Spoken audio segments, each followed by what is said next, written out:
আমরা সবাই অবহিত, জুলাই গণ অভ্যুত্থানের প্রেক্ষাপটে ধারাবাহিক প্রক্রিয়ার মধ্য দিয়ে এ মাসের 12 তারিখ যে নির্বাচন অনুষ্ঠিত হয়েছে, একই সাথে জাতীয় সংসদের নির্বাচন এবং গণভোট অনুষ্ঠিত হয়েছে। এই নির্বাচনে জাতি আশা করেছিল দেশের মানুষ নিঃসংকোচে স্বাচ্ছন্দ্যে উৎসবমুখর পরিবেশে তাদের ভোটের আমানতটাকে তারা প্রয়োগ করবে। দুঃখের বিষয় যে এটা পুরোপুরি প্রত্যাশা পূরণ হয়নি। বেশ কিছু জায়গায় অনেক সমস্যা হয়েছে, আপনারা জানেন, ওইদিকে আজকে আমরা যাচ্ছি না। আজকে ছিল নির্বাচিত জনপ্রতিনিধিদের শপথের দিন। আমাদেরকে চিঠি দেওয়া হয়েছিল গতকাল গভীর রাতে, যেটা আমাদের জন্য কিছুটা অস্বস্তিদায়ক ছিল। তারপরে আমাদের নাগরিক দায়িত্ব হিসাবে দেশবাসীর প্রতি সম্মান রেখে আমরা এসেছিলাম শপথ নিতে। ইতিপূর্বে বেশিরভাগ ক্ষেত্রেই আমরা লক্ষ্য করেছি একই দিনে একই সময়ে শপথ অনুষ্ঠান অনুষ্ঠিত হতো। এবারে বোধহয় আপনারা তার ব্যতিক্রম লক্ষ্য করেছেন। সরকারি দল আমাদের আগে তারা শপথ নিয়েছেন। আমাদেরকে সংসদ সচিবালয় থেকে যে পত্র বা চিঠি দাওয়াতনামা দেওয়া হয়েছিল, সেখানে 2টি শপথের কথা উল্লেখ ছিল।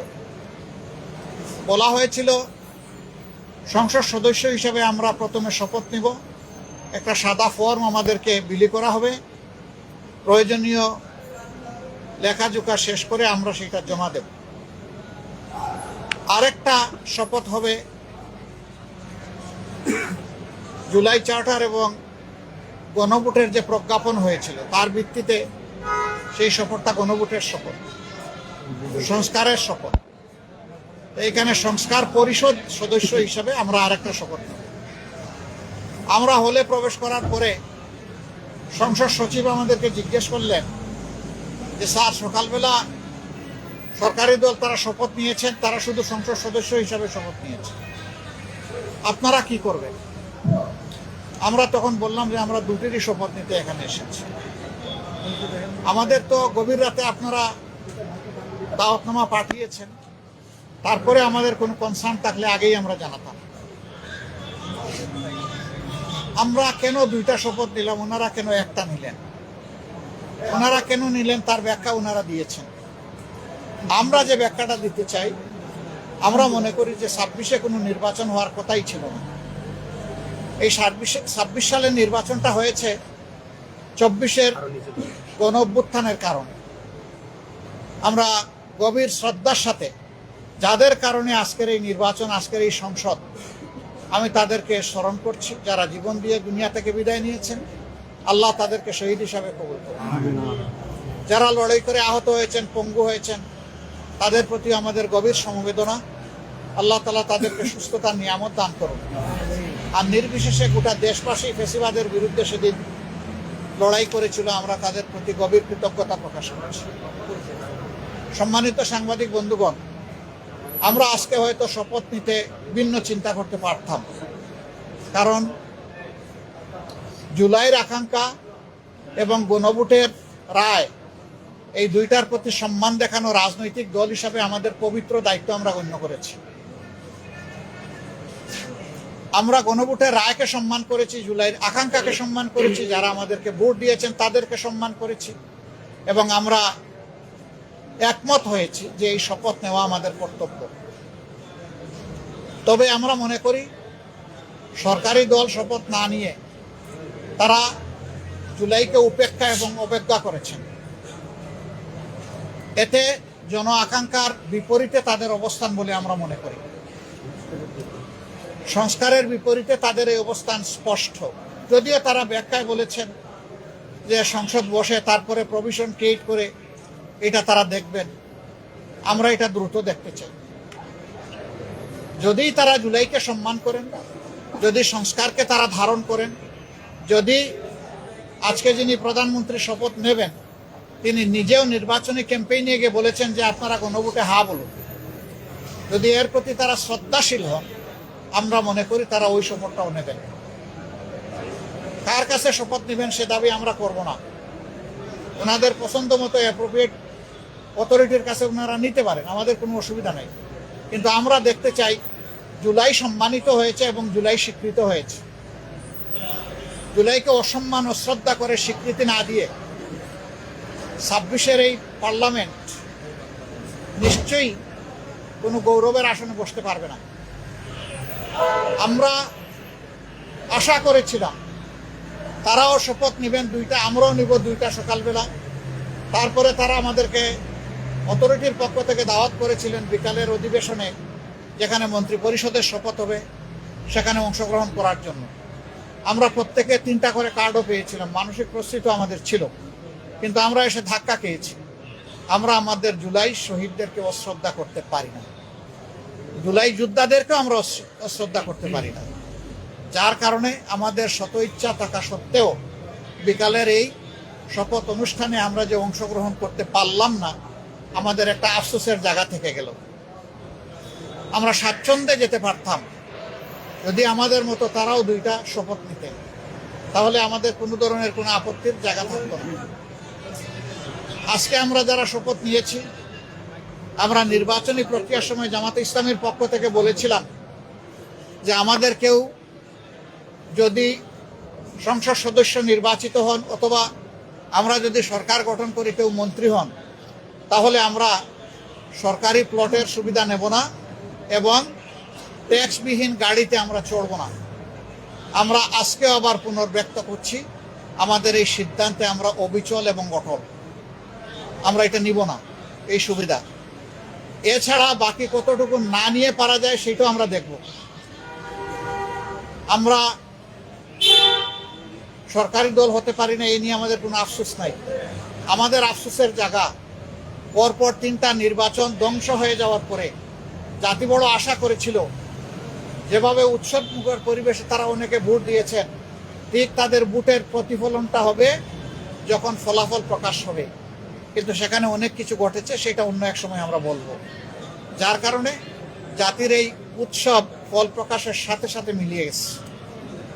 তারপরে আমাদের পক্ষ থেকে আমরা বলতে চাই, আমরা দেশকে ভালোবাসি। দেশ এবং জনগণের ভালোর জন্য সরকারও যদি কোনো উদ্যোগ নেয়, আমাদের সমর্থন তারা পাবে না। কিন্তু যদি আমরা দেশ এবং জনগণের স্বার্থের বিপক্ষে কিছু দেখি, তাহলে আমরা জনগণের হয়ে এই জনস্বার্থ বিরোধী কাজের বিরুদ্ধে আমরা লড়াই করব, আমরা প্রতিরোধ গড়ে তুলব ইনশাআল্লাহ। এবং সেটা জনগণের জন্য, জনগণকে সাথে নিয়ে। আমাদের এই ক্ষেত্রে নীতিমালা একেবারেই স্পষ্ট, তাওয়ানু আলাল বিররি ওয়াত তাকওয়া ওয়ালা তাওয়ানু আলাল ইসমি ওয়াল উদওয়ান। আমরা ভালো কাজের সবগুলাতে সমর্থন করব, কিন্তু যদি স্বার্থ বিঘ্নকারী কিছু হয়, আমরাই সবার আগে প্রতিবাদ এবং ক্ষেত্র বিশেষে প্রতিরোধ গড়ে তুলব ইনশাআল্লাহ। আমরা দেশকে ভালোবাসি, এদেশের মানুষকে ভালোবাসি। আমরা এই শপথ না নিলেও পারতাম, অনেক কিছু হয়েছে আমাদের সাথে, কিন্তু আমরা চাই ক্রমান্বয়ে গণতন্ত্র তার প্রাতিষ্ঠানিক রূপ পাক। এই রূপে ফিরে আসতেই হবে, এর কোনো বিকল্প নেই। এই জন্যে আমরা শত কষ্ট থাকা সত্ত্বেও আমরা সংসদে অংশগ্রহণ করছি এবং ইনশাল্লাহ আপনারা দোয়া করবেন আমরা যেন দেশ জাতির পক্ষে ভূমিকা রাখতে পারি। আমাদের নীতিমালার মাঝে দেশের ভিতরে আমরা চাই প্রত্যেকটি নাগরিক যেন তার নিরাপত্তা নিশ্চিত পায়, দেখতে পায়। মানুষের অর্থনৈতিক মুক্তি যেন আসে, যুবকদের বেকারত্ব যেন দূর হয়, কর্মসংস্থান যেন তৈরি হয় এবং মর্যাদাশীল একটি দেশ হিসাবে পররাষ্ট্র নীতি যেন আমরা নিজেরটা নিজেই আমরা গড়ে তুলতে পারি। বিদেশের সকল সভ্য দেশের সাথে আমাদের আন্তরিক এবং বন্ধুত্বপূর্ণ সম্পর্ক থাকবে, পারস্পরিক শ্রদ্ধা এবং সমতার ভিত্তিতে ইনশাআল্লাহ। আমরা গভীর পরিতাপের সাথে লক্ষ্য করছি, নির্বাচনের রাত থেকে, আগে তো কিছু ছিলই, বিশেষ করে নির্বাচনের রাত থেকে বাংলাদেশের বিভিন্ন এলাকায় ব্যাপকভাবে আমরা এখন যারা বিরোধী দলে আছি তাদের পক্ষে ভোট দেওয়ার কারণে, নির্বাচনী কর্মী হিসাবে কাজ করার কারণে, সমর্থনের কারণে নারী পুরুষ নির্বিশেষে সকলের উপর ব্যাপক হামলা হচ্ছে। আমার জানা মতো সবচেয়ে বেশি হয়েছে হাতিয়ায়, কিন্তু কোনো জায়গায় এটা থেকে বাদ পড়েনি। আমরা সরকারি দলের কাছে দায়িত্বশীল আচরণ আশা করি। আমরা আহ্বান জানাবো এখনই সেটা বন্ধ হওয়া উচিত। সরকারের জন্য নয়, দলের জন্য নয়, সরকার জনগণের জন্য। এবং আমরা দেখতে চাই যে এই ব্যাপারে দৃশ্যমান পদক্ষেপ তারা নিয়েছেন, এই অবনতিশীল পরিস্থিতির উন্নতি হয়েছে। তারা যদি কোনো ইতিবাচক উদ্যোগ নেন, আমাদের অকুণ্ঠ সমর্থন এবং সহযোগিতা পাবেন। কিন্তু আমরা বলবো যে যদি এই ধরনের কাজ অব্যাহত থাকে, আমরা জনগণের পাশে দাঁড়াবো, একেবারেই ফার্ম হয়ে দাঁড়াবো। এখানে আমরা কোনো কম্প্রোমাইজ করব না, কারণ আমরা দীর্ঘ রাস্তা স্বৈরাচারের বিরুদ্ধে লড়াই করে এই জায়গায় এসেছি। বিশেষ করে আমাদের যুব সমাজ, তারা যে ঐতিহাসিক ভূমিকা পালন করেছে, সেই যুব সমাজ এখনো বাংলাদেশে আছে। আমরা সেই যুব সমাজের প্রত্যাশা পূরণে অঙ্গীকারবদ্ধ। তারা যে সমতা এবং বৈষম্যহীন ন্যায় বিচার ভিত্তিক সমাজ চেয়েছিল, সেই সমাজ গঠনে আমরা কারো সাথে কোনোভাবেই আপোষ করব না। এ সমাজ গঠন করতেই হবে। যতক্ষণ পর্যন্ত এই লক্ষ্য অর্জিত না হবে, আমাদের লড়াই ততক্ষণ পর্যন্ত চলবে সংসদে, চলবে রাজপথে এবং চলবে প্রয়োজনে আইনি ময়দানে।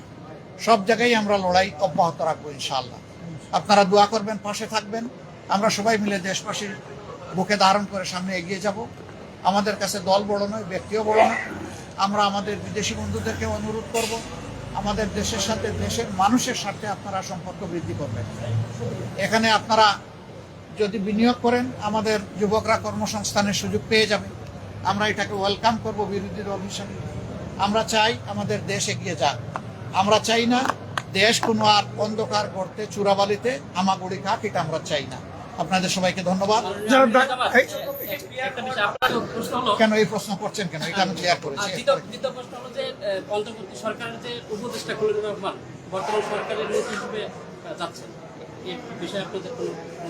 দেখেন, এটা তো সরকারি দল, তাদের চয়েসের মানুষ নিয়েছে।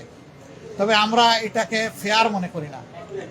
যারা ইন্টারিম গভর্নমেন্টের পার্ট ছিলেন, তারা আবার একটা রাজনৈতিক গভর্নমেন্টের অংশ হবেন, তাহলে তারা কতটা নিরপেক্ষ ছিলেন না, সেই জায়গায় প্রশ্ন উঠতেই পারে। আমরা এটাকে খুব বেশি আমরা ফেয়ার মনে করি না। জনাব নাহিদ ইসলাম, আপনি যদি একটু বলেন যে এই সরকারি দলের সংবিধান সংস্কার পরিষদের শপথ না নেয়া, এটা কিভাবে আপনি দেখছেন?